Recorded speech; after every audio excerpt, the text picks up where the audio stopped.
In the last battle report, the Chupacabras were pushed out of Mesa Walk district of the city of South Azure, losing a mech in the process. The first mech company is now holding position along the route to Maplewood. They are logistically cut off from the rest of their army and therefore will not be able to repair any of the structural or critical damage sustained during the second Battle of Mesa Walk. Their closest ally is on the far side of South Azure, which is currently maneuvering into battle with House Corbin's forces at East Welterkeep. Before we get into the battle, I just want to point out the strategic importance of this little piece of land represents to both sides. This location is essential to the League's South Azure campaign. If East Welterkeep is taken by the League forces, they can move their anti-guns back into position and effectively blockade the starport from space. This would cut off all spaceborne logistic support for the city and prevent dropships from landing, bringing additional reinforcements to the city. If the League fails to win this battle and re-establish their blockade on the city, House Corbin would be able to continue to repair and resupply their army defending the city, which is comprised of 3 mech companies and 1 armored company. If the League fails to take East Welterkeep, the meager forces of the League could be easily overwhelmed and forced to retreat, or worse, surrender. This is the Battle of East Welterkeep.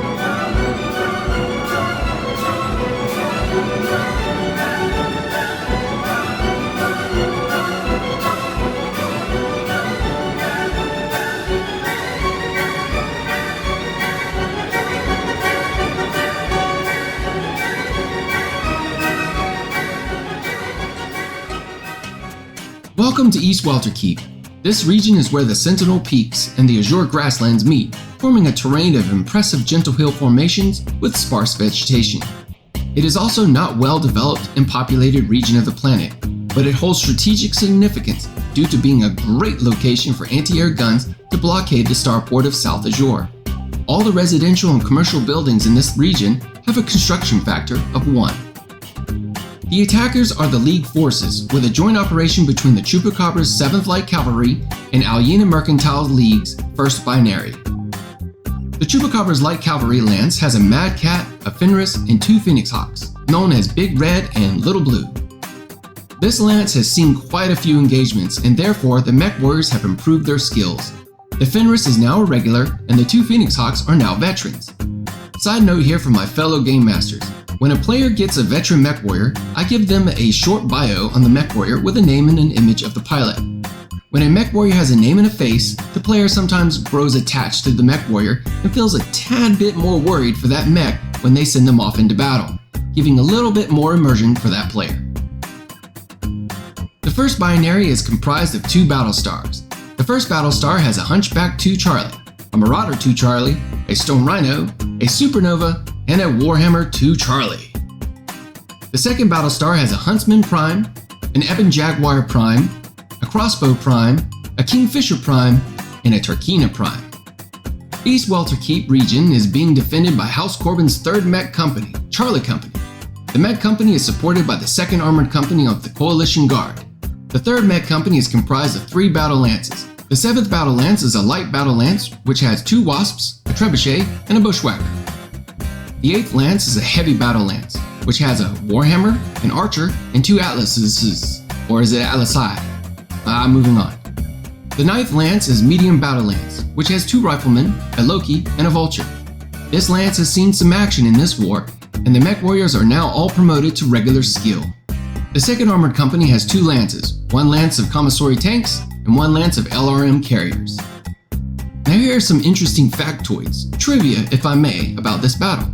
House Corbin's 9th Battle Lance and the Chupacabra's 7th Light Cavalry have fought each other before, in the very first battle report, the Battle of Emerald Stone. So do you know what that means? This battle is now a grudge match. Also, this battle is notable for the first battle in which the regular army of Alyina Mercantile League have engaged directly against forces of Vesper Marches. The war is escalating. The players decided to play the scenario Hold the Line on page 131 of Alpha Strike Commander's Edition rulebook, but we made a few modifications. Instead of the House Corbin's deployment zone being at the center line, we placed a defense line at 12 inches from their home edge. House Corbin must deploy within 2 inches of that defense line. The League forces will deploy as normal. However, the objective of the League forces is not to get past House Corbin and break through their home edge, but to rout or destroy House Corbin's forces. One last thing before we get into the battle. We wish to thank all Patreon supporters, especially to our noble Ron W. Thank you for your continued support. You have our collective undying gratitude. We would also like to announce we have a new notable noble that must be denoted for their noteworthy support. Thank you, Christopher K., for joining Ron W. in the noble cause of keeping this channel going.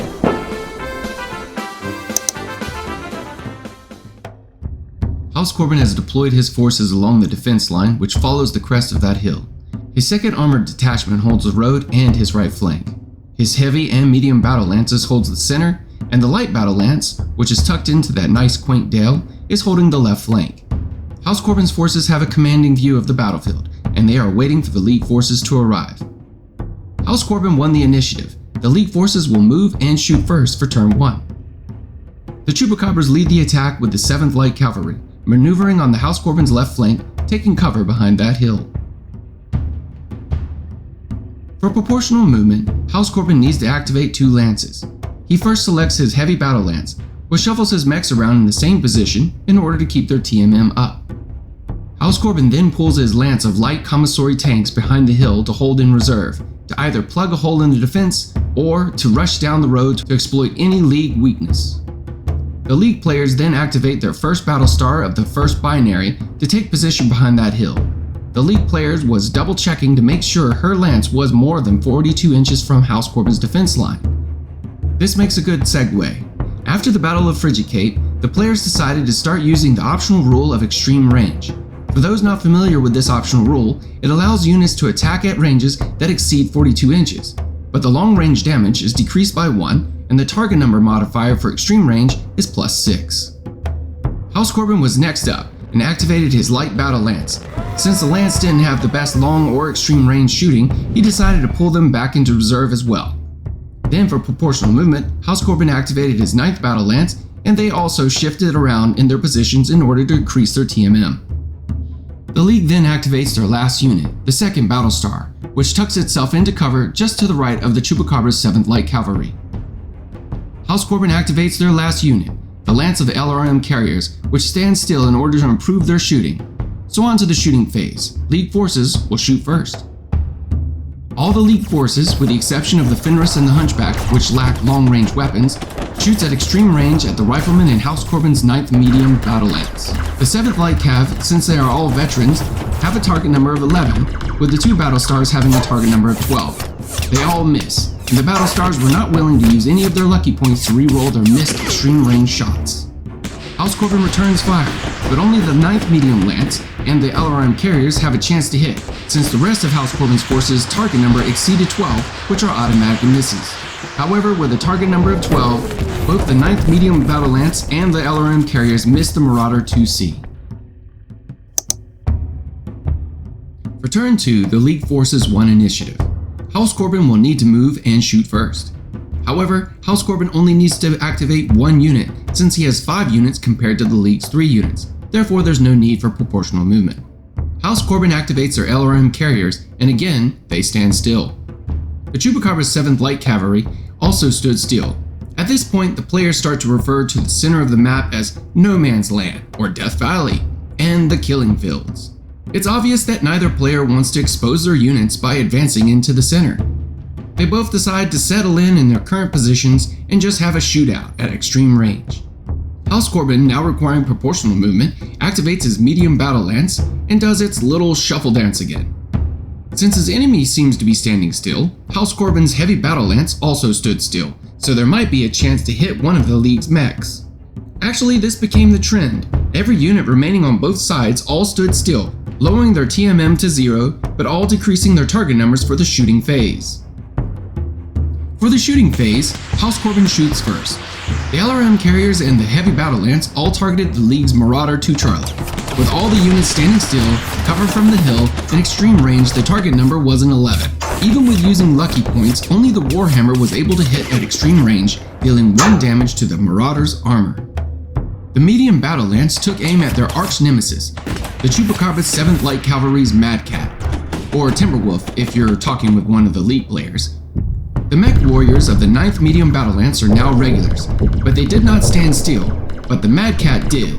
But there is also intervening wood, so the target number is a 12. and they all miss despite using some of their lucky points. The League forces shoot back.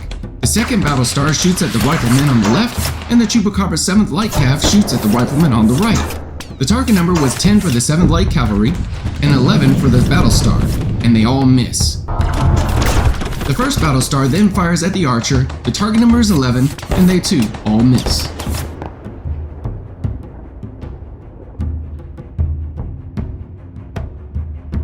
Turn 3, 4, 5 were basically just like turn 2. Both sides stood still, with the exception of 9th Medium Battle Lance that kept doing its little shuffle dance. Both sides exchanged fire extreme range, and both sides kept missing. Neither side wanted to advance. House Corbin was on the defense, and they already held the key terrain, which was the hill. There was no good reason for them to ever move into the killing fields. The League forces didn't want to move into the Death Valley neither, because they too had advantages where they were currently located. They had better shooting, better damage, and good cover. But apparently, no good luck with dice rolling. Folks, I've never seen this before. 4 turns of both sides standing still, shooting, and missing. I mean, statistically speaking, those were some hard target numbers to hit, but that was a lot of shooting, and only trees and dirt they hit. Both sides had no good reasons to advance, and both sides couldn't hit anything. That is, until turn 6, when House Corbin decided to have his 9th Medium Battle Lance stop its little shuffle dance and stand still to have some better shooting. And that did help, because they were able to hit the Chupacabra's Mad Cat, dealing 3 damage to its armor. But this was also an opening that the League forces were waiting for. The 9th Medium Battle Lance was now standing still, bringing their TMM to 0. So the entire League forces opened fire on it with target numbers of 9 and 10. Finally, some decent target numbers. But the dice were still rolling poorly. Only the Turkina, Huntsman, and the Mad Cat were able to hit 2 of the riflemen. The Turkina and Huntsman did a total of 5 damage to one rifleman, and the Mad Cat did 2 damage to the other rifleman. This is when House Corbin decided that's enough. If the League forces wanted this hill, they have to come and take it. He didn't want to play this extreme range shooting gallery game anymore. So in turn 7, House Corbin fell back, using the hill for cover and waiting until the League forces advanced into the killing field. The League forces, not entirely sure what he was doing, stood still for another round of extreme range shooting. However, for the shooting phase of turn 7, there was no line of sight for either side. House Corbin did consider to leave 1 unit in position to provide line of sight for indirect fire, but the target number wasn't worth it. So turn 7 ends with House Corbin hiding behind a hill, and the League forces considering what to do next. For turn 8, House Corbin won initiative, so the League forces will move and shoot first. The League players discussed for a long time about what to do. This battle was essential. The League needs to take this ground to position their anti-air guns in order to blockade the starport at South Azure. But there was just too much open ground in Death Valley. House Corbin had 12 mechs, 4 tanks, and 4 LRM carriers. The League forces had 14 mechs. It was risky because they were logistically cut off, so any excessive damage here would not be easily repaired. However, despite the risks, the League forces decided to go for it. The 7th Light Cavalry advanced with 2 Phoenix Hawks jumping forward, and the Fenris and Mad Cat sprinting. Good thing the Mad Cat has Speed Demon, or it would have been stuck on top of the hill in the open. House Corbin needed to do proportional movement, and he activates his 2nd Armored Detachment Lances. And both stand still. He was waiting for the enemy to get closer. He was in no rush to move out into the open. League forces activate their 2nd Battle Star and ground move up the hill. House Corbin again activates his units and again gives the order to stand still. League forces activate their 1st Battle Star and ground moves up the hill. And again, House Corbin remains concealed and standing still behind the hill. No line of sight, so no shooting in turn 8. In turn 9, it was the same as turn 8. League forces cautiously advance, and House Corbin patiently waits. In turn 10 was just like turn 8 and 9. The League forces advanced, and House Corbin waited. But the League knows they are moving into a trap, but this battle is too important to them. The die has been cast, so they continue to advance. So here we are in turn 11. House Corbin won initiative, so the League forces will need to move and shoot first. It has been a long, nerve-wracking game for both the players. Both sides know that this turn is likely the pivotal moment. the League forces will be moving into medium range, which is the most ideal range for House Corbin's mechs. Since the League moves first, they activate their second battle star. The Takina jumps forward as the rest of the battle star ground moves into cover behind those woods.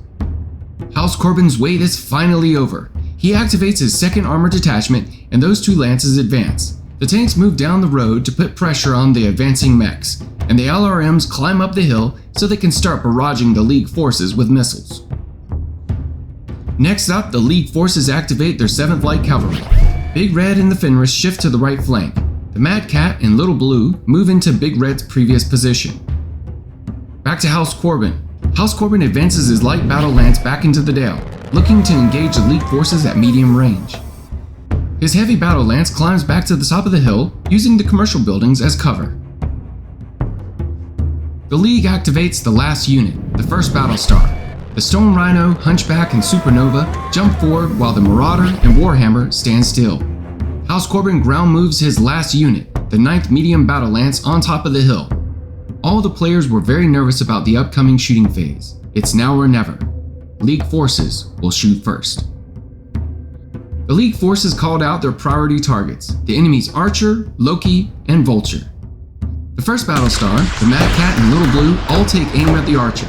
Turns out they were still at long range, so the target number ranged from 9 to an 11. Even with using lucky points, only the Marauder hits, stripping 5 points of armor from the Archer. The Fenris and Big Red also shot at the Archer, but they were at medium range. The target number was an 8 for the Fenris and a 9 for Big Red since it had jumped. And Big Red hits, dealing 3 damage, which caused a critical hit to the Archer's movement. The second battle star shoots at the Vulture with a target number of 8. The Kingfisher and Crossbow hit, dealing 10 damage, a serious blow to the Vulture. It now has 1 structure point left, but with a critical roll of a 12, the Vulture is outright destroyed. The Vulture will be able to shoot back this turn, but the players couldn't help to note. Now they are rolling 12s. Where were all these 12s 6 turns ago? House Corbin returns fire. Now I must remind you, the House Corbin players have a personal vendetta against the Chupacabra's 7th Light Cavalry, and I think that affected their shooting priorities. The tanks and the LRM carriers shot at the Fenris with a target number of 11, and the heavy battle lance fires at Big Red with a target number of 9. An LRM carrier hits the Fenris, dealing 3 damage to its armor. Using lucky points, the Atlas and the Warhammer hit, dealing 7 damage, which is enough to take down Big Red. The Chupacabra player was extremely bummed, and she was worried that her new veteran mech warrior, Sadie Hughes, would be KIA, but the player won't know that until the end of the battle. House Corbin continued his shooting, with the medium and light battle lance shooting at the Kingfisher with target numbers ranging from 8 to 9. A Vulture, Loki, and a Wasp hit, dealing 11 damage, which necessitated 2 critical checks. The first is a 6, weapon destroyed. The second is a 9, no further critical damage. This brings turn 11 to a close. Both sides lost a mech in the fighting, but both sides still think that they have the upper hand. Let's move on to turn 12 and find out. Here we are in turn 12, and the League forces 1 initiative. House Corbin must move and shoot first. For proportional movement, they can only move 1 unit, and they choose to move their tanks forward. The League activates their first battle star and advances forward, the Stone Rhino jumping to increase its TMM. House Corbin activates 2 units, and he decides his LRM carriers and light battle lance will stand still. The League then activates their second battle star, which also stands still, and the Turkina advances into medium range. House Corbin activates his last 2 units, and the medium and heavy battle lance stand still. He's hoping by standing still that his targeting number will give him the advantage in the upcoming shooting phase. The League activates the Chupacabra's 7th Light Cavalry. The Mad Cat and Little Blue stand still, and the Fenris ground moves to join his lance. On to the shooting phase. The League forces are trying to break through the defense line of House Corbin, but House Corbin will shoot first. House Corbin opens up shooting with his tanks opening fire at the Supernova. The target number is 9. 1 tank hits, dealing 1 damage to the Supernova's armor. The heavy battle lance and the LRM carriers take aim at the Marauder out in the open. The target number is 9 due to the House Corbin standing still in long range. An Atlas and an LRM carrier hit, removing the last of the armor of the Marauder. The medium and light battle lance shoot at the Kingfisher again. Since the lances stood still, the target number for the medium battle lance is a 7 and an 8 for the light battle lance. After a bunch of bad rolls and depleting the last of his lucky points, House Corbin's Wasp hits, dealing 1 structural damage, which does critical damage to its ammo. Luckily it has case, so it only suffers 1 additional damage instead of being destroyed. The League now fires back. The second battle lance splits their fire between the damaged rifleman and the Loki. The Turkina fired at the heavily damaged rifleman with a target number of 7 and nailed it, dealing 6 damage, which was enough to destroy the mech. Next, the rest of the Battlestar fires at the Loki. The Huntsman and the Ebon Jaguar miss, but the Kingfisher and crossbow hit, dealing 9 damage, which is enough to destroy the Loki. Next, the Stone Rhino, Hunchback, and Supernova fire at the last rifleman of the 9th Medium Battle Lance. The target number is 9 for the Stone Rhino since it jumped, and a 7 for the Hunchback and Supernova. The Stone Rhino missed, but the Hunchback and Supernova hit, dealing 9 damage to the rifleman with a critical damage to its engine. Next, the Mad Cat and Little Blue shoot at the Archer with a target number of 6. The Mad Cat hits, dealing 5 damage, which finishes off the Archer. The Marauder and Warhammer of the first Battlestar take aim at the House Corbin's Warhammer. Target number is 9 for the Marauder and a 10 for the Warhammer. Using the last lucky point of the Marauder, it hits, dealing 5 damage to the Warhammer. House Corbin lost 3 mechs in that exchange. House Corbin only has 8 mechs left, one of which is badly damaged. The League has 13 mechs left, however 2 are very badly damaged. That brings turn 12 to a close. House Corbin conceded defeat. He realized that the League's forces were about to overrun his positions, so he decided to withdraw from the battlefield. However, the 2nd Armored remained on the field for another turn, trying to pick off the badly damaged Marauder and Kingfisher, but failed to do so and lost a tank and an LRM in the process. The battlefield was taken by the League forces. This certainly means they'll move their anti-air into position and cut off South Azure. But before the blockade can go up, there will be a short window of opportunity for House Corbin. But what they do with this opportunity is for the next strategic turn to worry about. We still have one more battle in Lambridge to resolve before we can move on to the next strategic turn. As for the casualties of this battle, Big Red's mech warrior, Sadie Hughes, was recovered and hospitalized, but she's in recovery and won't be available until the next phase of war. As for House Corbin, the mech warriors for the Rifleman and the Loki were recovered by friendly forces uninjured. The mech warrior for the Vulture was captured and is being hospitalized by the League forces. Sadly, the crews for the LRM carrier and the tank, as well as the Archer's mech warrior, were all KIA. That's it for the Battle of East Welterkeep. League forces win, but they sustain a lot of damage. House Corbin lost several mechs, but they still have a window of opportunity to repair their mechs or to evacuate the city. Thanks for watching, and we'll see you next time.